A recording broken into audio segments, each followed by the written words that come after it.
ان کے پاس چونکہ دلیل نہیں تھی اور شیطان نے ان کے دلوں میں یہ بات ڈال دی کہ یہی دین کا حصہ ہے، وہ ایسا دین کا حصہ سمجھ کے کرتے تھے، ثواب کی نیت سے کرتے تھے، تو شیطان نے آہستہ آہستہ ان کو بے لباس طواف کرنے پہ مجبور کر دیا، اور ساتھ ان کے ذہن میں یہ چیز فٹ کر دی کہ یہ دین کا حصہ ہے۔ تو بہت سی ایسی معاشرتی برائیاں ہمارے اندر بھی پائی جاتی ہیں جو کہ ہوتی تو برائیاں ہیں لیکن اس کو دین کا حصہ بنا دیا جاتا ہے۔ جیسے آج کے دور میں دیکھیے نا، کچھ لوگ جو ہیں اب بے لباس ہو کے بیٹھ جاتے ہیں، اور ہم جیسے لوگ ان کا ایمان بڑا کمزور ہوتا ہے، ان کو بڑے نیک سمجھتے ہیں کہ بڑے نیک ہیں، ان کو دنیا کی فکر نہیں ہے، ان کو کپڑے پہننے کی بھی ہوش نہیں ہے، تو یہ بہت نیک ہے، پھر ان کی بات جو وہ کہتے ہیں وہ ویسے ہی مانتے ہیں۔ تو بے لباس ہونا اسلام میں اس کی کوئی دلیل نہیں، اور بے لباس ہونا کوئی تقوی نہیں ہے، بلکہ یہ اللہ تعالیٰ کی نافرمانی ہے۔ اور پھر فحشا ایسی برائی کو کہتے ہیں جس سے جو طبع سلیم ہے، انسان کی طبیعت ہے، اس کو بھی اس سے نفرت ہوتی ہے۔ اب وہ سوچے کسی کو برہنہ دیکھنے سے آپ کو اچھا محسوس ہوتا ہوگا، تو آپ کی طبیعت کو ہی اچھا محسوس نہیں ہوتا۔ جو فطرت کے خلاف چیزیں ہیں تو اللہ تعالیٰ کی طرف سے ایسا کوئی حکم بھی نہیں ہوتا۔ ان کا دوسرا عذر تھا واللہ امرنا بہا، اللہ نے ہمیں اس چیز کا حکم دیا۔ تو اس پہ ان کو کہا جا رہا ہے کہ جب اللہ تعالیٰ نے اپنے انبیاء کو بھیجا اور تمہیں انبیاء کی زبان سے چیزیں سنوائی کہ ایسا نہ کرو، ایسا کرنا تو بہت برا اور قبیح عمل ہے، تو پھر یہ کیسے ہو سکتا ہے کہ اللہ تعالیٰ نے اس چیز کا حکم دیا ہو جس کو ایک فطرت انسان کی طبیعت ہی قبول نہ کرے۔ تو یہ ننگا طواف کرنے کی رسم انہوں نے خود ایجاد کی تھی، اور یہ رسم جو ہے فتح مکہ کے بعد ختم ہو گئی تھی۔ 9 ہجری میں اللہ کے رسول صلی اللہ علیہ وسلم نے حجۃ الوداع کے یعنی حج کے موقع پر ابوبکر صدیق رضی اللہ تعالیٰ عنہ کو امیر حج بنا کر بھیجا تھا، اور کچھ شرائط، کچھ کانٹریکٹ ہوا تھا ان لوگوں کے ساتھ، اور اس میں ایک یہ بھی چیز تھی کہ اس سال جو ہے یعنی آج کے بعد کوئی بھی برہنہ طواف نہیں کرے گا، یعنی طواف میں لوگ شریک نہیں ہوں گے جو ننگا ہو کے طواف کریں گے، اس سے منع کیا گیا۔ اور پھر اس کے بعد سے یہ رسم بالکل ختم ہو گئی، اللہ کے رسول صلی اللہ علیہ وسلم نے اس چیز کو بھی ان کے اندر سے ختم کیا۔ تو اس چیز کا جواب دیا جا رہا ہے۔ اب دیکھیں ان کے اس حکم کی تردید نہیں کی گئی کہ انہوں نے یہ بات غلط کی تھی، وجدنا علیہ آباءنا، یہ تو ان کی بات ٹھیک تھی اور وہ واقعی باوجداد کی پیروی کرتے تھے، لیکن جو دوسرا عذر انہوں نے پیش کیا کہ ہم باپ دادا کی رسم کو فالو کرنے کے ساتھ ساتھ ہم اللہ کا حکم جو ہے اس کو مانتے ہیں، تو یہ بات ان کی غلط تھی۔ اللہ تعالیٰ نے ایسا حکم نہیں دیا، ان اللہ لا یأمر بالفحشاء، اللہ بے حیائی کا حکم نہیں دیتا۔ اب دیکھیں کچھ دنوں پہلے میں ایک ویڈیو بھی دیکھی تھی جو عورت مارچ کے موقع پر کچھ لوگوں نے انٹرویو کیا اور ان لوگوں سے پوچھا، تو وہ مسلمان ہو کر وہ لوگ کہہ رہے تھے کہ اللہ سبحانہ تعالیٰ نے قرآن میں خود حکم دیا ہے کہ تم ایسا کرو، نعوذ باللہ۔ تو کیا اللہ بے حیائی کا حکم دیتا ہے انسانوں کو؟ ایک اسلام اتنا خوبصورت دین جو پروٹیکٹ کرتا ہے، جو دوسرے کے حقوق کی حفاظت کرنے کا حکم دیتا ہے، جو انسان کو کسی کے ساتھ ظلم کرنے سے روکتا ہے، اپنے ساتھ ظلم کرنے سے روکتا ہے، وہ اسلام کیا ہمیں بے حیائی جیسے کاموں کا حکم دے گا؟ نعوذ باللہ ہم آیات سے اتنا غلط مطلب نکالتے ہیں کہ اللہ سبحانہ تعالیٰ ہمیں جنس پرستی کا حکم دیتا ہے، اللہ سبحانہ تعالیٰ ہمیں حکم دیتا ہے کہ انسان جو چاہے مرضی کرے، اس کی پوچھ گیچھ نہیں ہوگی۔ ان اللہ لا یأمر بالفحشاء، اللہ ایسا حکم نہیں دیتا۔ پھر اس سے پتہ چلتا ہے نا کہ جو مشرکین مکہ نے باتیں کہی تھی آج کا مسلمان بھی وہی کر رہا ہے۔ اتقولون علی اللہ ما لا تعلمون، کیا تم اللہ تعالیٰ کے بارے میں ایسی باتیں کرتے ہو جو اس نے کہی ہی نہیں، جس کا اس نے تذکرہ ہی نہیں کیا؟ تو اس آیت میں لوگوں کو سخت تنبیہ کی گئی ہے جو محض باپ دادا کی رسموں کو دین سمجھ کر ان پہ عمل پیرا ہو کر ثواب کمانے کی نیت سے عمل کرتے جا رہے ہیں، اور ان مقلدین کے لیے بھی جو امام پرستی، شیخ پرستی یا کسی بھی شخصیت پرستی میں گرفتار ہو جاتے ہیں، تو جب ان کو حق بات کہی جائے تو دلیل یہ پیش کرتے ہیں کہ ہمارے فلاں پیر نے یا فلاں عالم نے، فلاں شیخ نے ایسا کہا تھا اور ایسا کیا تھا، پھر اسی طرح ہمارے بزرگ ایسا کرتے آئے تھے، تو یہ کوئی دلیل نہیں ہے، یہ ایک جہالت ہے، اور یہ ایک ایسا جھوٹ ہے جو انسان اللہ تعالیٰ کی طرف منسوب کر دیتا ہے. یہ وہ خصلتیں ہیں جس کی وجہ سے یہود یہودیت پر اور نصرانی نصرانیت پر قائم ہے، اور بدعتی لوگ بھی اسی عقیدے کے تخت جو ہیں نئی نئی رسمیں نئی نئی چیزیں اسلام کے اندر ایڈ کرتے ہیں، صرف یہ کہ ہمارے باپ دادا بھی ایسا کرتے تھے.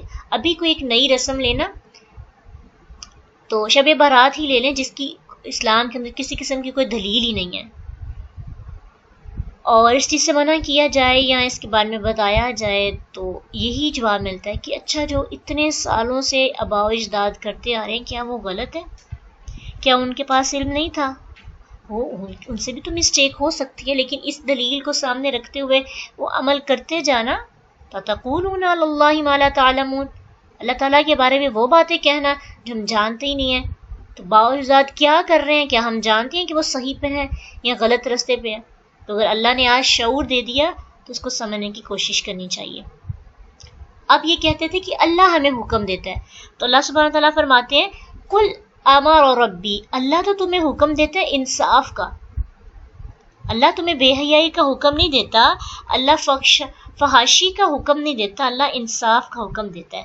اور یہاں پہ انصاف سے مراد توحید ہے، یعنی یہ لوگ اس طرح بتوں کی پوجا کرنا اور پھر بے حیائی اور بدکاری کا شکار ہو جانا اور اللہ تعالیٰ کے ساتھ شریک ٹھہرانا، یہ سب کچھ کر کے ظلم کرتے تھے.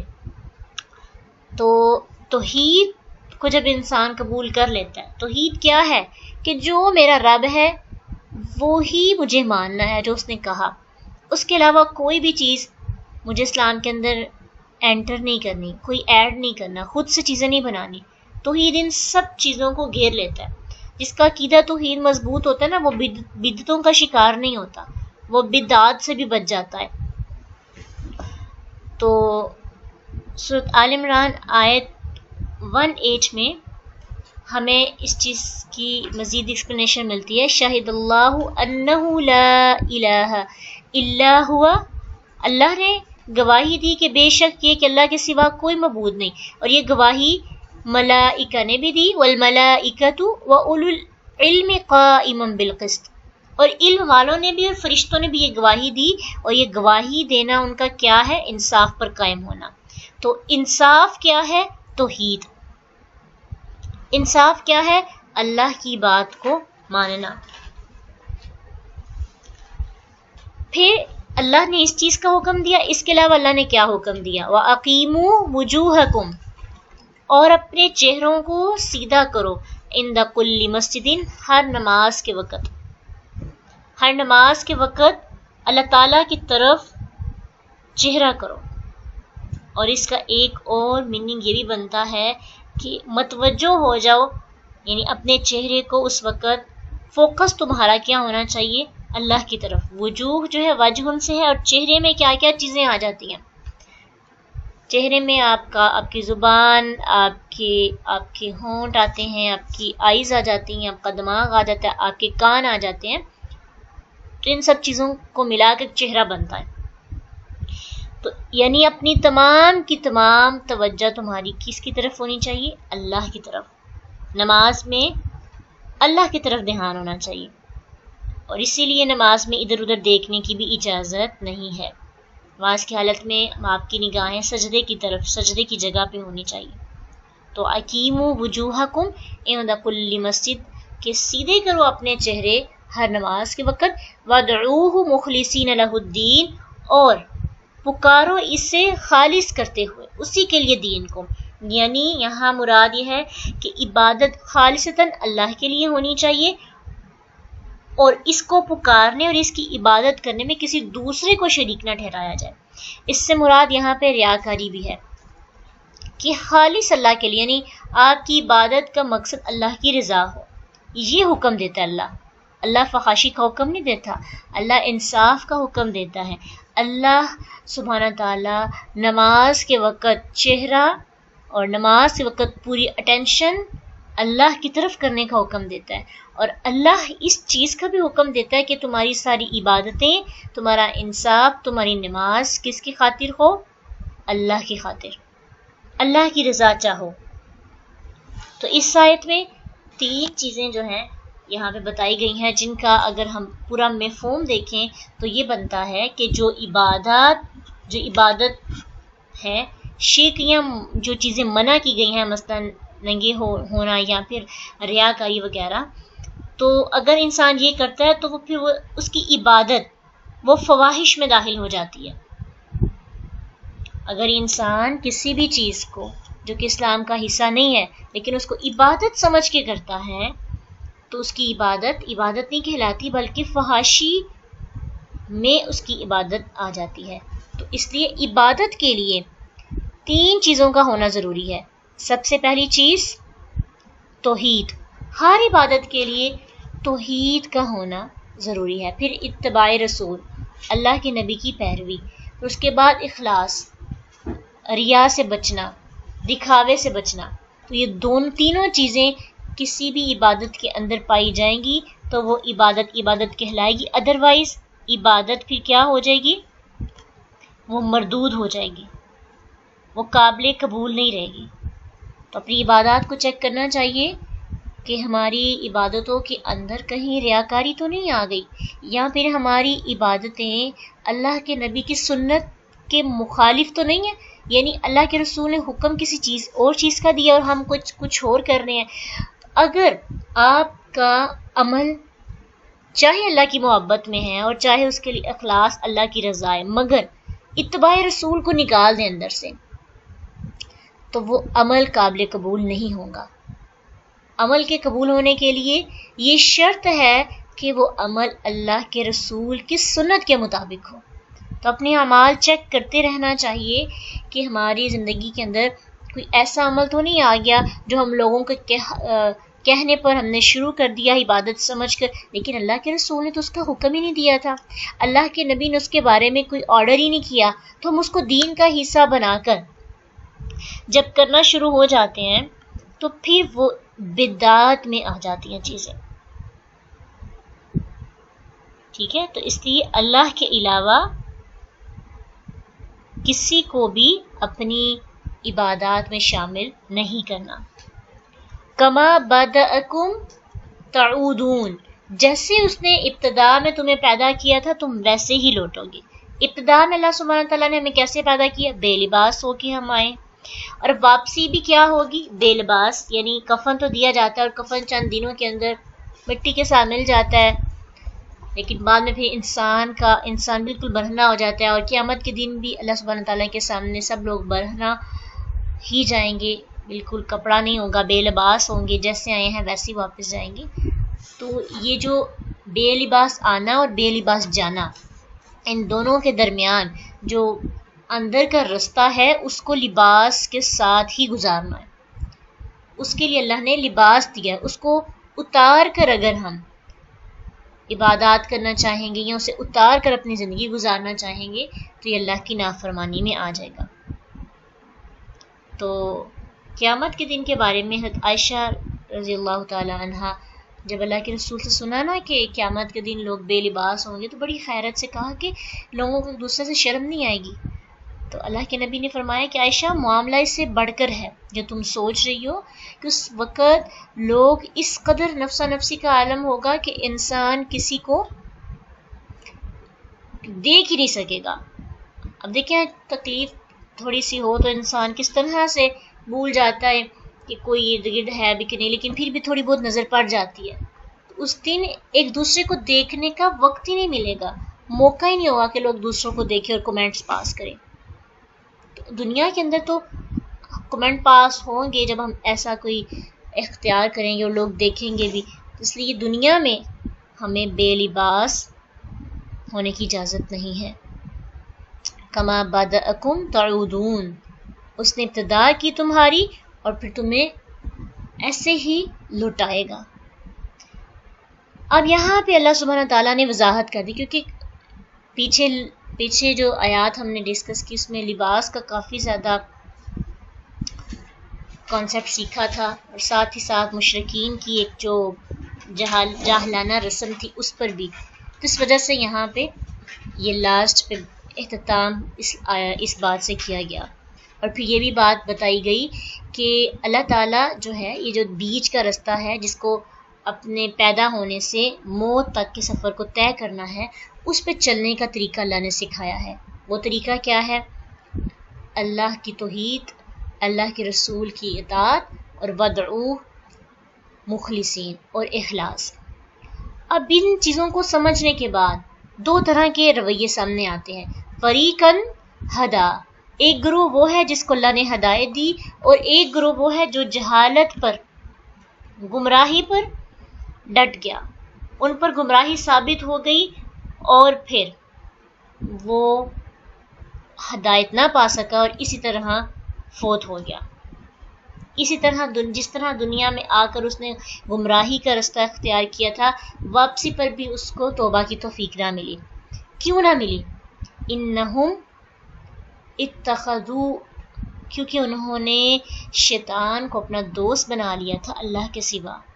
جو انسان اللہ کو چھوڑ کر اللہ کے بندوں کو جو کہ اس کو برائی کا حکم دیتے ہیں یا پھر شیطان کو اپنا دوست بنا لیتا ہے، تو پھر کیا ہوتا ہے کہ اللہ سبحانہ تعالیٰ اسے توفیق چھین لیتے ہیں۔ یہ جو ہم نے کل بھی بات کی کہ اچھی مجلس اور اچھی صحبت کتنی ضروری ہے، تو یہ اسی میں آ جاتا ہے کہ جب ہماری دوستیاں، ہماری فرینڈشپ، ہماری محبتیں ایسے لوگوں کے ساتھ ہو جاتی ہیں جن کا دین کے ساتھ کوئی تعلق نہیں ہوتا، جو عمل کی طرف نہیں آتے، جن کی مجلس یا جن کی کمپنی ہمیں موٹیویٹ نہیں کرتی یا ہمیں ریمائنڈرز نہیں ملتے، تو پھر کیا ہوتا ہے کہ وہ زندگی گزارتے رہتے ہیں، ان کو توبہ کی توفیق ہی نہیں ملتی۔ تو اچھی کمپنی کا مل جانا، اچھے ریمائنڈرز کا مل جانا، یہ اللہ کی بہت بڑی عنایت ہے، بہت بڑی نعمت ہے، اس پہ اللہ کا شکر ادا کرنا چاہیے۔ اور ساتھ ہی ساتھ اگر ایسی کمپنی دستیاب نہ ہو تو اللہ سے اسپیشلی دعا کرنی چاہیے کہ اللہ اصحاب صالحین کی صحبت ہے وہ ہمیں عطا کر دے۔